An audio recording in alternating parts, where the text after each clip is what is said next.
Dan tahun 2025 ini anggaran yang sudah ditetapkan 71 triliun. Dan kemarin setelah rapat sidang paripurna saya dipanggil untuk siap-siap ada kemungkinan budget itu akan bertambah. Kalau kita prediksi pertumbuhan penduduk Indonesia tahun 2045 yang dimana sampai sekarang masih bertambah 3 juta per tahun, maka penduduk Indonesia jika kita tidak intervensi dari sekarang akan diisi oleh keluarga atau anak yang berasal dari keluarga yang miskin dan rentan miskin. Bismillahirrahmanirrahim. Assalamualaikum warahmatullahi wabarakatuh. Selamat siang, salam sejahtera untuk kita semua. Om Swastiastu, Namo Buddhaya, salam kebajikan. Pertama-tama saya ucapkan terima kasih kepada Pak Mendagri yang telah meminta dan kehormatan untuk saya bicara di depan Ibu Bapak sekalian. Izinkan untuk menghemat waktu presentasi, saya tidak menyebut satu-satu unsur yang hadir. Ibu Bapak sekalian yang terhormat, pimpinan pusat dan daerah, izinkan saya menyampaikan sekilas terkait dengan Badan Gizi Nasional yang ini dibentuk oleh Bapak Prabowo Subianto, tetapi kami dilantik pada saat Presiden Joko Widodo. Dan seperti kita ketahui bahwa Pak Prabowo Subianto dan Gibran Rakabuming Raka memiliki program sebanyak 320 program. Dan dari 320 program itu disarikan menjadi 17 program prioritas. Dan kemudian disarikan lagi menjadi 8 program hasil terbaik cepat. Atau disebut juga sebagai program super prioritas. Dan nomor satunya adalah program makan siang gratis, yang kemudian oleh Bapak Prabowo Subianto diubah menjadi makan bergizi gratis, karena dari pengalaman kami di lapangan, pengiriman makanan itu ada 3 tahap. Untuk anak PAUD dan anak SD kelas 2, makanan harus dikirim pukul 7.45 untuk dimakan pukul 8, kemudian anak kelas 3 sampai kelas 6 dikirim jam 9 untuk dimakan setengah 10, kemudian anak SMP dan SMA dikirim setengah 12, untuk dimakan jam 12, sehingga terminologi makan siang menjadi tidak cocok, maka kemudian diganti menjadi makan bergizi gratis. Ini menjadi program unggulan dan tahun 2025 ini anggaran yang sudah ditetapkan 71 triliun. Dan kemarin setelah rapat sidang paripurna saya dipanggil untuk siap-siap ada kemungkinan budget itu akan bertambah pada bulan Agustus. Jadi kami akan menyiapkan segala sesuatunya dan kami sangat membutuhkan bantuan Ibu Bapak sekalian, terutama unsur TNI, Polri, kemudian pemerintah daerah, karena kami akan ada di daerah. Kenapa makanan bergizi ini sangat penting? Ini landasannya, mohon ditampilkan slide-nya. Next. Bapak Ibu sekalian, grafik, mohon ditampilkan grafik. Bapak Ibu sekalian, mohon diperhatikan grafik yang ada di sebelah kiri, atau Bapak Ibu mungkin melihatnya sebelah kanan. Ini grafik terkait dengan anggota rumah tangga menurut kelas pengeluaran. Jadi di sini ada 5 kategori, yaitu dari miskin, rentan miskin, menuju kelas menengah dan kelas atas. Bapak Ibu bisa lihat grafik yang warna hijau. Di sana tertera anggota rumah tangga untuk kelas atas itu 2,84. Apa itu artinya? Artinya kalau ada 100 keluarga kelas atas, itu ada 84 keluarga yang anaknya 1. Dan ada 16 keluarga yang tidak punya anak sama sekali. Jadi kelas atas yang mampu, bahkan mungkin bisa menghidupi 1.000 orang, anaknya kurang dari 1.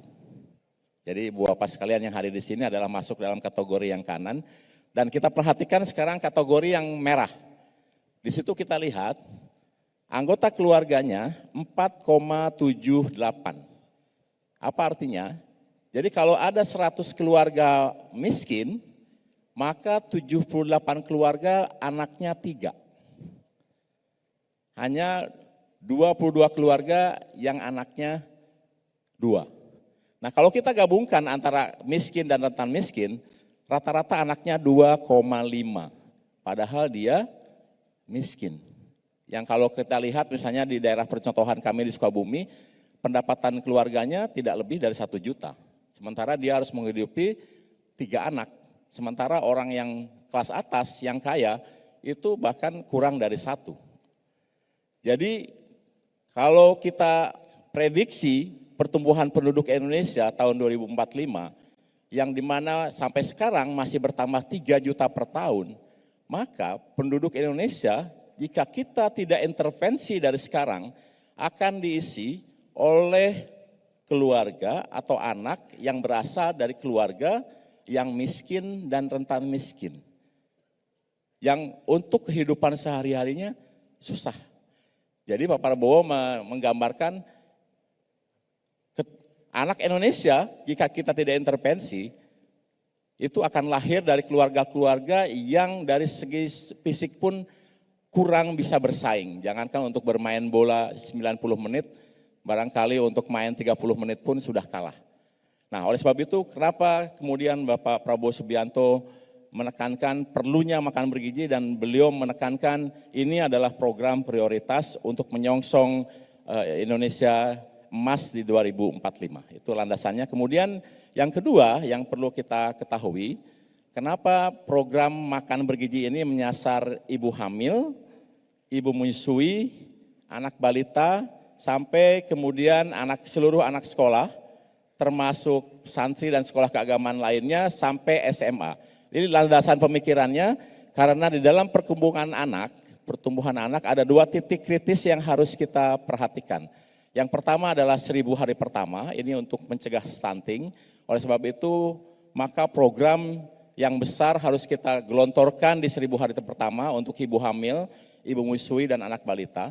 Tetapi kita jangan lupakan ketika anak itu tumbuh, di mana anak ini akan mencapai titik kritis kedua yaitu ketika usia 8 sampai 17 tahun. Ini real nyata dalam kehidupan. 1000 hari pertama baik, orang menganggap setelah 1000 hari pertama baik maka yang berikutnya tidak perlu diintervensi. Ini kenyataan sehari-hari terjadi.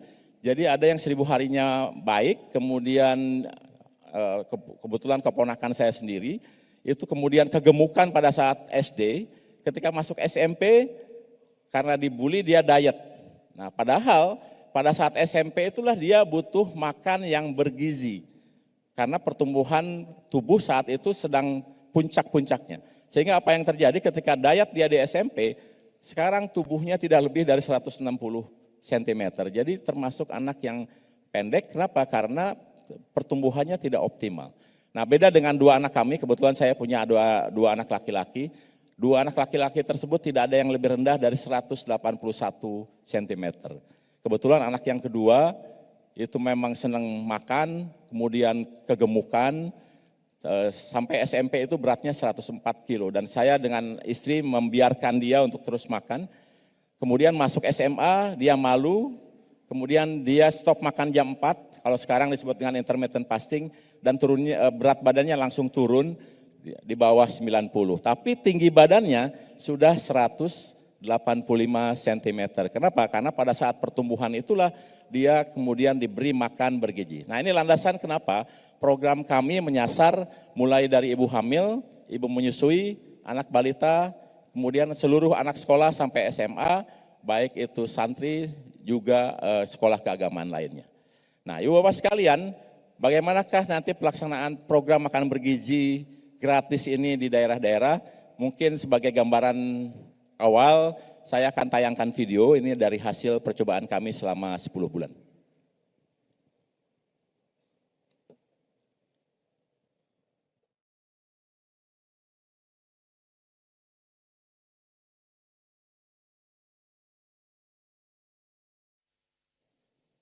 Tidak ada suara. Yang sudah menjadi pilot project selama 10 bulan telah menyerap tenaga kerja dari warga sekitar, mulai dari petugas, driver pengantar makanan, supplier, bahkan sampai petani pun merasakan manfaatnya.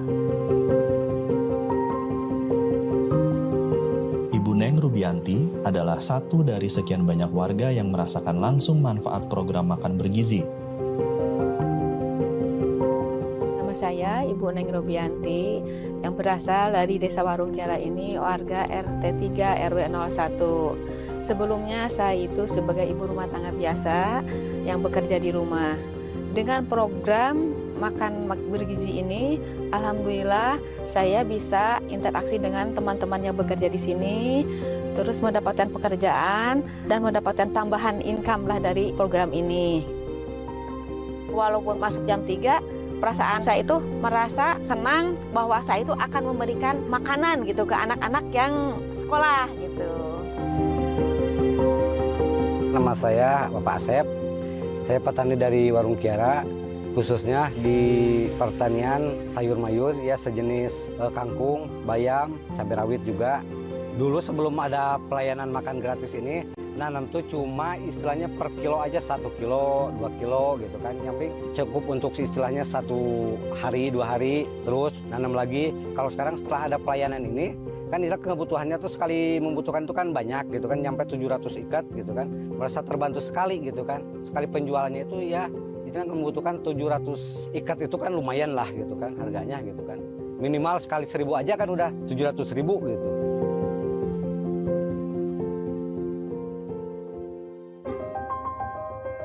Berkaca dari keberhasilan Satuan Pelayanan Makan Bergizi di Warung Kiara, uji coba program makan bergizi terus dijalankan di beberapa wilayah di Indonesia. Salah satunya di Desa Bojongkoneng, Hambalang. Penanggung jawab Satuan Pelayanan direkrut dari sarjana penggerak pembangunan dengan tujuan melibatkan pemuda dalam aktivitas masyarakat pedesaan. Salah satunya program makan bergizi gratis. Nama saya Azan Zuhur Syahputra. Di sini saya sebagai Kepala Unit Pendistribusian Makanan Bergizi dari program kerjanya Bapak Prabowo. Lebih tepatnya di daerah Bojongkoneng, Hambalang. Sebelumnya saya bergabung dengan Sarjana Penggerak Pembangunan di tahun 2024. Sebagaimana kita tahu, Sarjana Penggerak Pembangunan ini salah satu program Bapak Prabowo untuk menampung banyak sarjana-sarjana kita untuk bekerja, dan sejauh ini sebagai kepala unit di daerah-daerahnya masing-masing. Sama halnya dengan Warung Kiara, Satuan Pelayanan Bojongkoneng juga mampu membuka lapangan kerja untuk warga sekitar. Sebenarnya menarik ya, maksudnya buat saya secara pribadi, unit ini menarik karena pertama kita menggerakkan roda ekonomi yang ada di dekat dengan dapur gitu. Pertama, bahan-bahan yang kita gunakan kebanyakan bahan-bahan yang disediakan oleh para masyarakat yang ada di dekat dapur, itu yang pertama. Yang kedua, kita juga merekrut orang-orang untuk bekerja di dapur kita ini, ya orang-orang di sekeliling ini lagi. Jadi memang memberdayakan jarak sekitar 0 sampai 4 km yang ada di daerah dapur. Jadi kita memberdayakan mereka semua untuk bekerja di sini, membuka lowongan pekerjaan, dan itu jelas akan sangat banyak di Indonesia nantinya.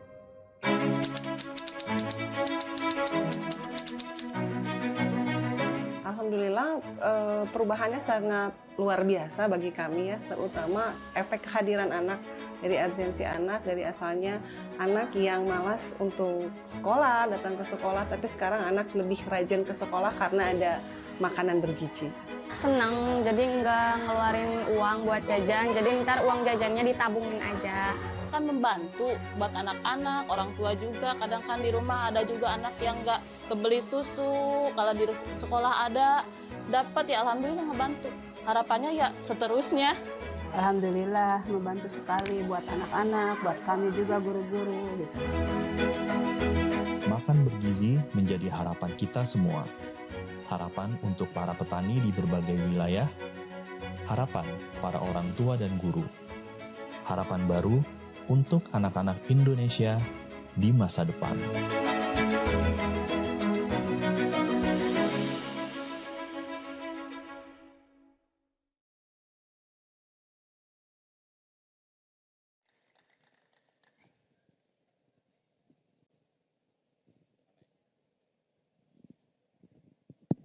Demikian Ibu sekalian gambaran terkait pelaksanaan program makan bergizi gratis. Ini adalah investasi besar-besaran pemerintah Prabowo Gibran terhadap sumber daya manusia Indonesia jangka panjang untuk menyongsong Indonesia Emas 2045. Dan karena keterbatasan waktu saya akan jelaskan bahwa satuan pelayanan akan ada berada di daerah-daerah di mana satuan pelayanan akan memberikan pelayanan kepada 3.000 anak, mulai dari PAUD sampai SMA, dan kemudian nanti kami akan identifikasi berapa ibu hamil, ibu menyusui, dan anak balita yang ada di lokasi. Dari hasil percontohan, 10% dari populasi anak sekolah itu biasanya ibu hamil, ibu menyusui, anak balita, dan satu satuan pelayanan ini akan mengelola uang antara 9 sampai 11 miliar per tahun. Dan Ibu Bapak perlu ketahui 85% dari uang dikelola itu untuk membeli bahan baku. Dan bahan bakunya berasal dari pertanian. Jadi saya sudah memberikan gambaran misalnya kepada daerah NTT, di mana di NTT akan ada kurang lebih 749 titik pelayanan. Dan uang yang akan mengalir ke NTT kurang lebih 8 triliun. Jadi APBD NTT hanya 2 triliun, Badan Gizi Nasional akan mengirim uang ke NTT kurang lebih 8 triliun atau 4 kali lebih besar dari APBD-nya. Jadi ini adalah roda ekonomi yang akan bergerak di lokasi-lokasi, dan kami akan melakukan uji coba bulan November ini akan di Petamburan dan Bogor akan bertambah. Kemudian mulai bulan Desember kami akan lakukan uji coba di 100 titik di seluruh Indonesia, mulai dari Sabang sampai Merauke. Dan untuk sementara ini seluruh wilayah percontohan ada di wilayah Kodim. Tepuk tangan dulu untuk TNI yang sudah membantu, karena satuan pelayanannya sudah dibangun dengan hamba Allah, dan kami sudah berjanji fasilitas yang dibangun oleh hamba Allah untuk kami kembalikan dalam waktu 3 tahun. Dan kepada pemerintah daerah termasuk instansi lain, kami mengajak untuk membantu kami menyiapkan infrastruktur. Tidak usah mengalokasikan uangnya untuk makan bergizi, mohon disiapkan infrastrukturnya. Nanti kami bayar biaya sewa untuk lahan, bangunan, dan lain-lain sehingga uangnya tidak hilang. Nah, makanan bergizinya kami kirim dari Badan Gizi Nasional yang dibawa oleh petugas kami ke lokasi masing-masing. Itu saya kira ingin saya sampaikan, jadi mari kita bersama-sama untuk menyongsong Indonesia Emas 2045 dengan memberikan makan bergizi kepada anak-anak kita, termasuk ibu hamil dan ibu menyusui. Terima kasih. Wassalamualaikum warahmatullahi wabarakatuh. Baik, berikan tepuk tangan yang meriah kepada Kepala Badan Gizi Nasional Bapak Dadan Hindayana atas penjelasan yang luar biasa lengkap sekali mengenai program makan bergizi gratis.